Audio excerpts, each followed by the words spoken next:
Head over to bunker.life. That's BUNKR.life. The internet is a jungle, and if you fall victim to cybercrime, there's no police to call. You're on your own. Protecting yourself and your loved ones from cyber criminals, scammers, surveillance, governments, corporations, and AI is up to you. If I had to choose one app for privacy, security, and peace of mind, it is Bunker. Built by experts with 25 years of experience catching criminals and fighting cybercrime, Bunker was created to protect their families and friends, and now it's available to you. What do you get?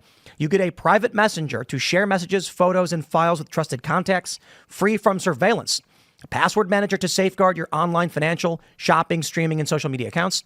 A personal vault for securing family photos, financial information, IDs, tax documents, insurance information, and more.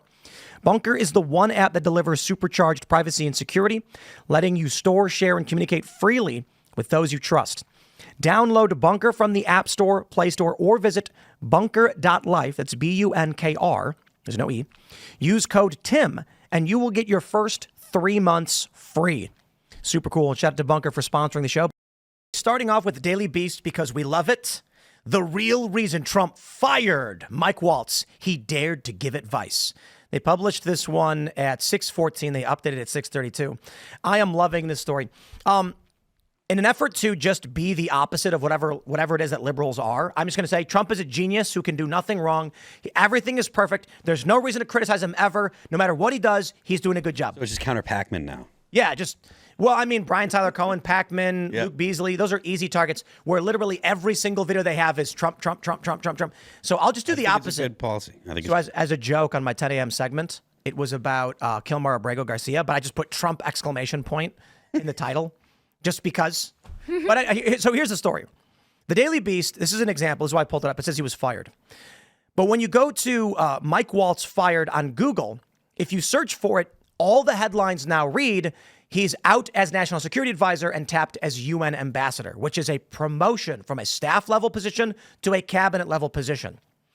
However, if you want to see what the actual headlines are, search Reddit as well, because the rules on Reddit are you can't change a headline like that. You got to repost.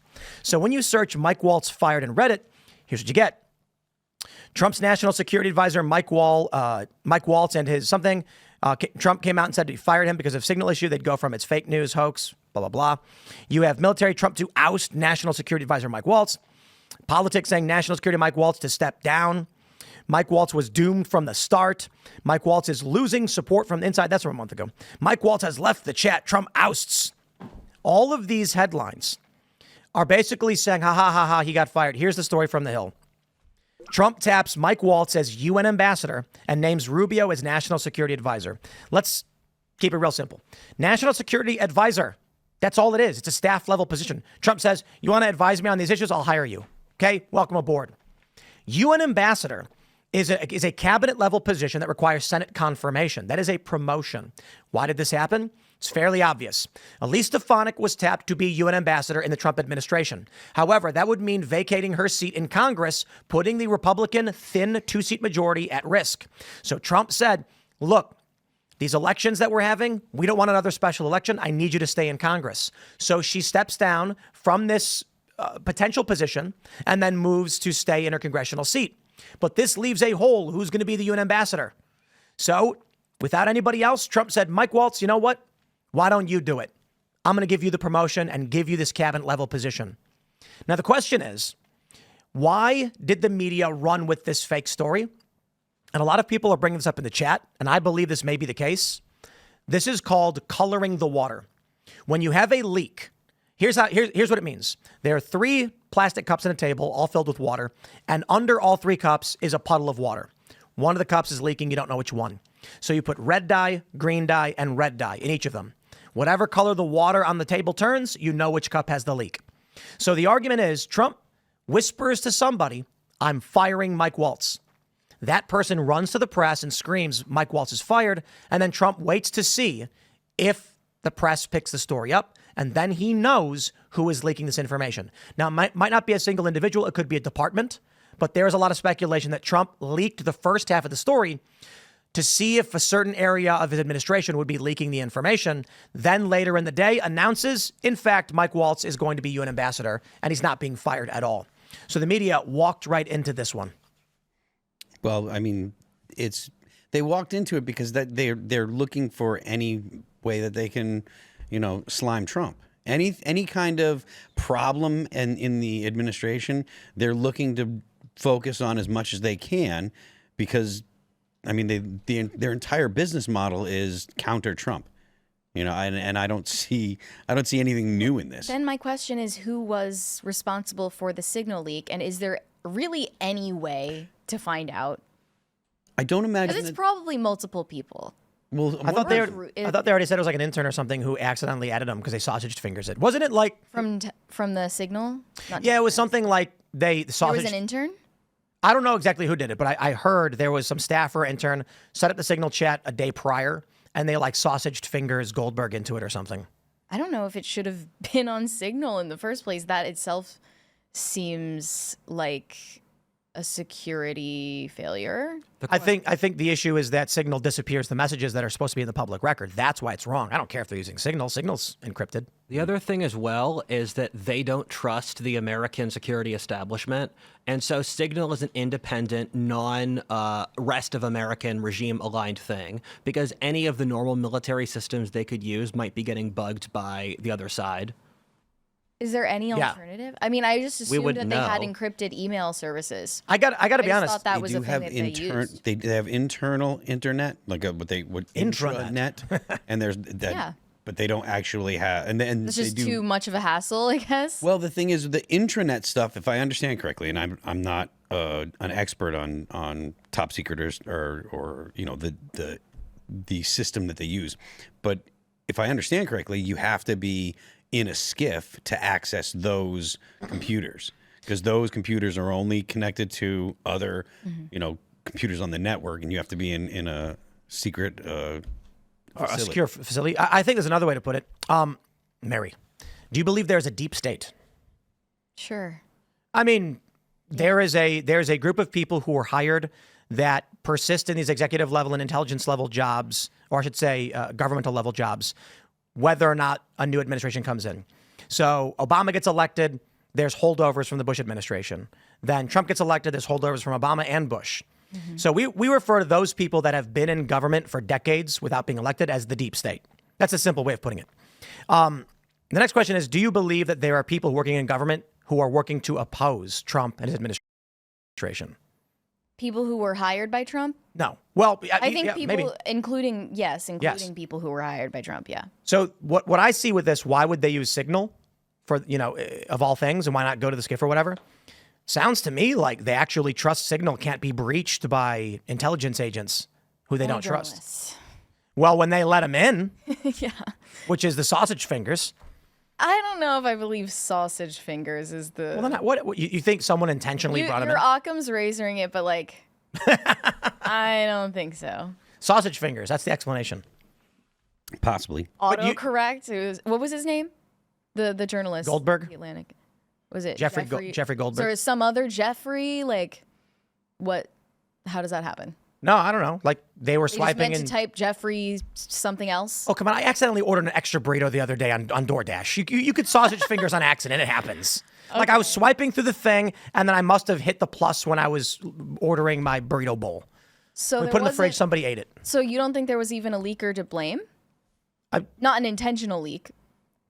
I think it was unintentional. Yeah, because this is not how you leak stuff, and nothing was really leaked.